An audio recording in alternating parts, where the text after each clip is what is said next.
A2 beta casein in terms of the way that the human body responds to it.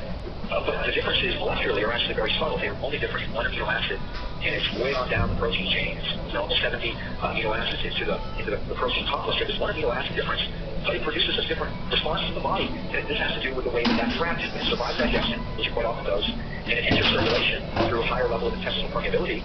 That fragment of casein from the A1 beta casein will stimulate a much different immune response by the human body than the A2 casein fragment, which is found in older varieties of cows, such as the Guernsey cow, but it's always, goats and sheep milk, I should note, are always A2 casein types. The Guernsey is the only cow that is always A2 casein, so it's a really safe choice.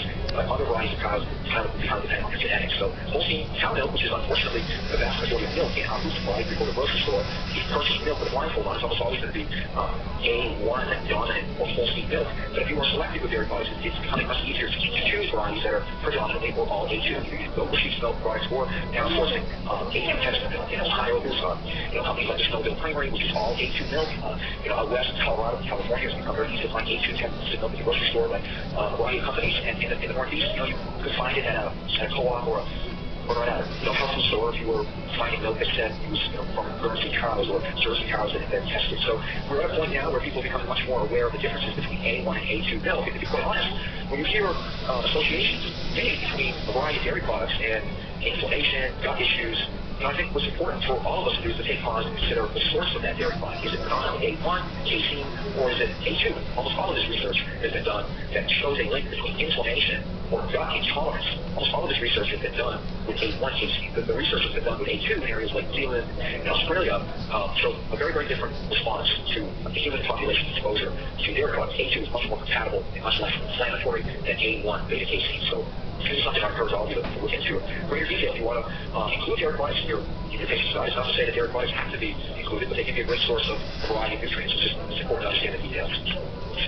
Now, I mentioned advanced glycosylated end products earlier as one of the 5 sources of increased intestinal permeability and gut wall or GI-based inflammation. Again, these advanced glycosylated end products can be formed in a variety of manners, whether that is because we have high concentrations of fructose in circulation. That would be a con because fructose readily cross-reacts with proteins and as well as other molecules to produce these AH molecules. But it can certainly be produced in food processing with high heat cooking.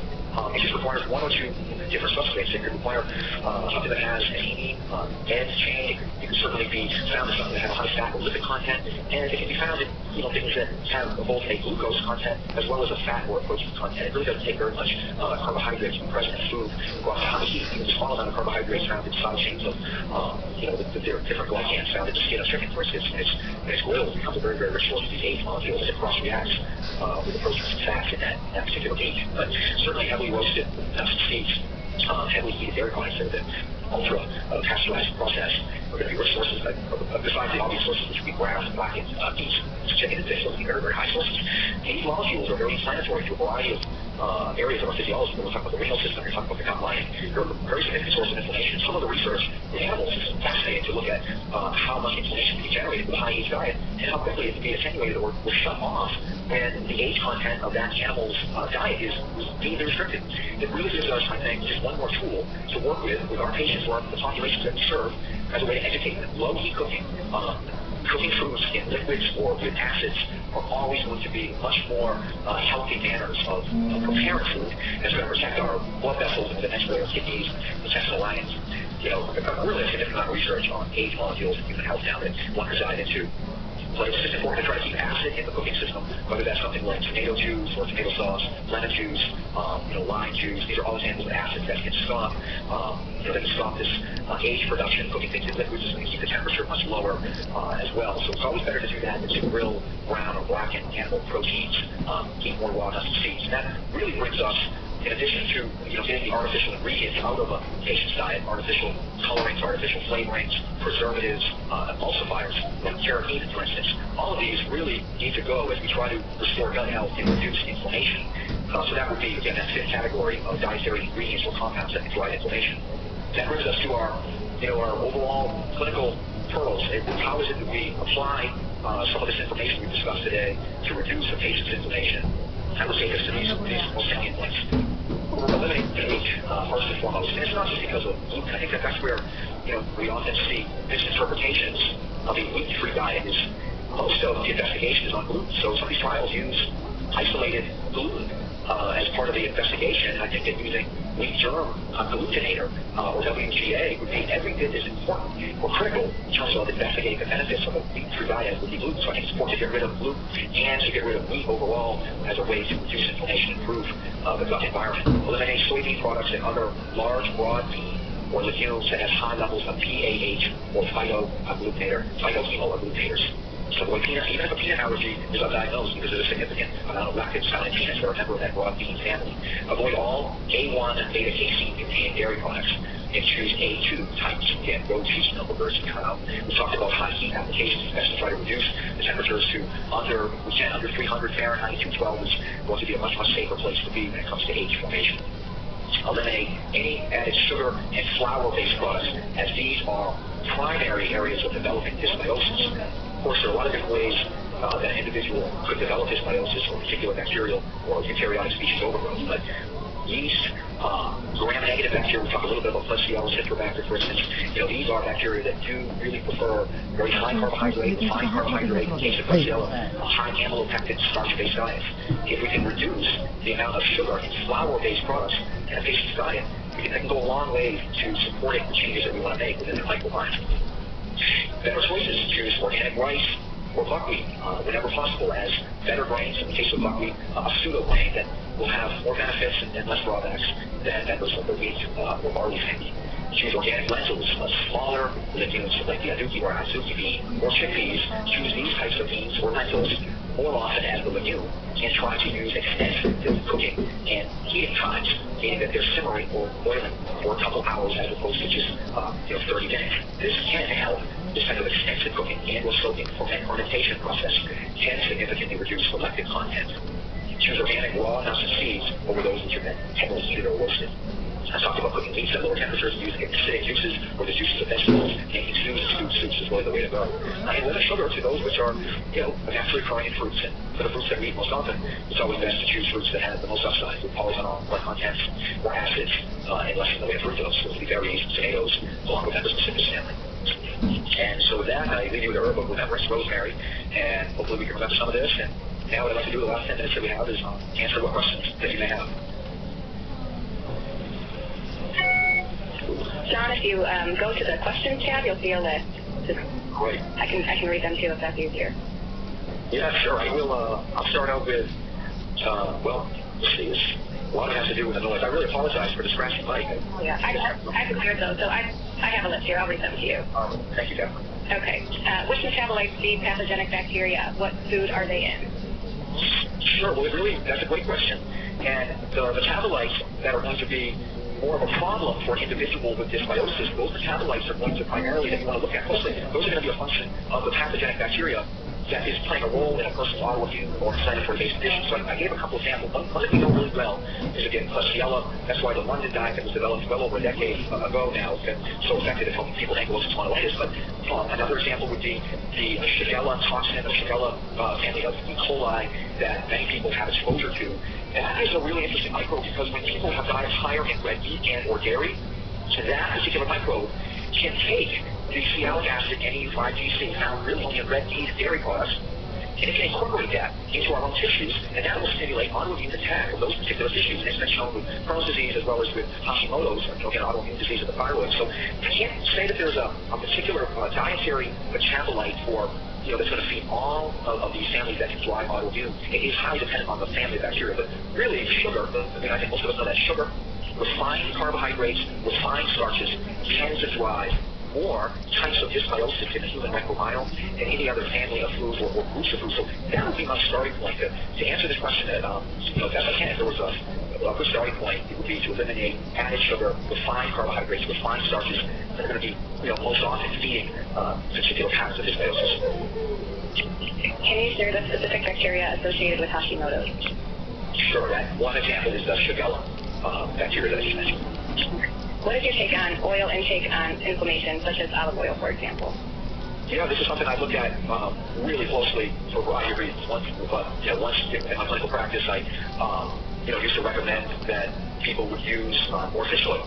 And I now do not recommend that. Every year I try to take a very, very close look at a variety of oils and the role that they play on inflammasome, intestinal permeability, overall health. And I'm at a point now where I think extra virgin olive oil and organic flax oil are the two liquid oils that I feel most confident in as being great additions for less inflammation and not causing any inflammation. I also think many people can do very, very well with either not liquid oils like coconut oil, grass-fed butter, either solid fats or liquids. But I think it's really important to limit the oil in a person or patient's diet to high-quality extra virgin olive oil, which has been shown to, for everything we've talked about this morning, produce favorable effects, whether it's inducible heat shock proteins, the inflammasome, really reducing inflammation. Extra virgin olive oil, organic flax oil are my two top choices. I think they have anti-inflammatory properties in addition to being very well tolerated or not producing inflammation in any way.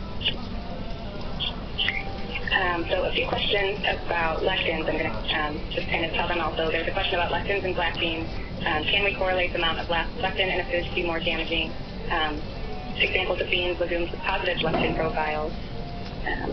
Yeah, so is that a good starting point, Cameron? Yes, and then just how the role of glyphosate as well, with lectins, on chickpeas and legumes. Sure. So I'll start off with just a broad topic of lectins. And again, I mentioned this at the top, but lectins are a very, very broad category of plant defense proteins. These are substances produced by plants to defend themselves against a variety of pests. Now, they're not all damaging to the human gut lining, but some are, and some also have the potential to cause our red blood cells or our white blood cells to be less effective and to cause abnormality within that area of physiology that we call hemodynamics. That's just as really looking at what are the different attributes of our blood and our blood's ability to defend ourselves, to carry oxygen, to help circulate everything needed by the body. Once you start to disrupt red blood cell function and white blood cell function, you're really opening up a significant potential here for suboptimal human health. So I don't think it's good for us to consider.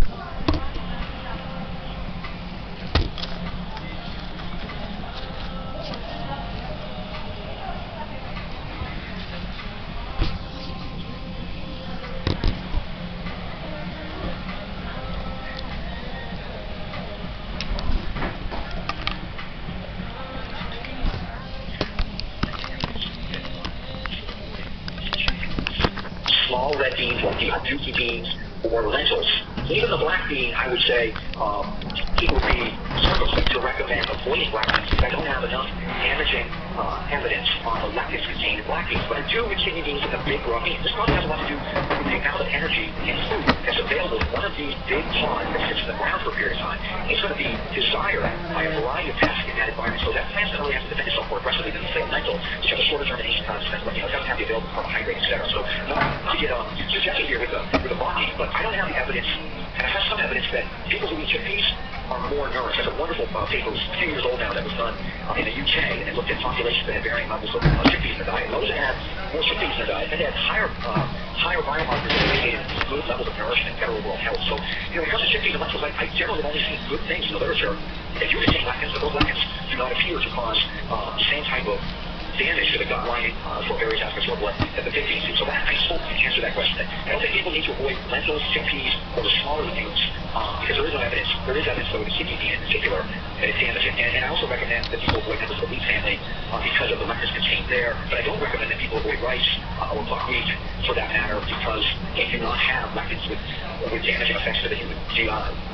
So that would be a long short lectins is something I will continue to investigate at least monthly because I always review any new paper that's come through in this area of food science. Now, the last part of that question I do with glyphosate. Glyphosate, what I do know about glyphosate is as an herbicide, it damages the Chikamate pathway, and that rendering that pathway incapacitating that prevents the bacteria from producing important energy or rings that can last air like tyrosine, tryptophan, and melamine, and that will really limit the population of important families of bacteria, which are very anti-inflammatory and that play pivotal roles in outcompeting pathogens.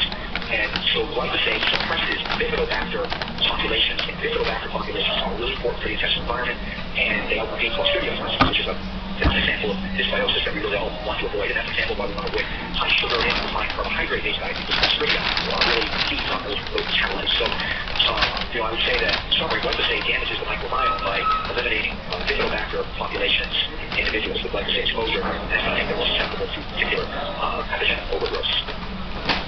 Okay. What about the use of digestive enzymes to support digestion of some of these problematic compounds? Absolutely. I think people can really improve the gut environment with a combination of digestive enzymes. Some individuals require more acid support in the upper GI. We have a large number of people that have very, very low levels of gastric hydrochloric acid production. That's going to compromise gut health. So I think digestive enzymes is a great tool for clinicians to use for people who have high levels of gut-based inflammation. It's either demonstrated or suspected that there's a high level of permeability there. I would definitely recommend a digestive enzyme that contains significant amounts of particular proteases, which are often called DPP. These are dipeptide proteases. DPP, Roman numeral 4, that's a very beneficial one for people with that prolonged gut wall damage from exposure to certain lectins. So I think they can go a long way. That combination with a probiotic or the right fermented food as well. People who live in blue zones seem to have plant-based diets with grains and olive oil. How do you explain this? I don't know if I need to explain that. It's something that people always bring up. I would say let's take a look at those blue zones diet. I know them very well, spend time with most of them. The Nicoyans, for instance, from the Nicoya Peninsula of Costa Rica, they have a significant amount of beef. I'm not sure if people are aware of that.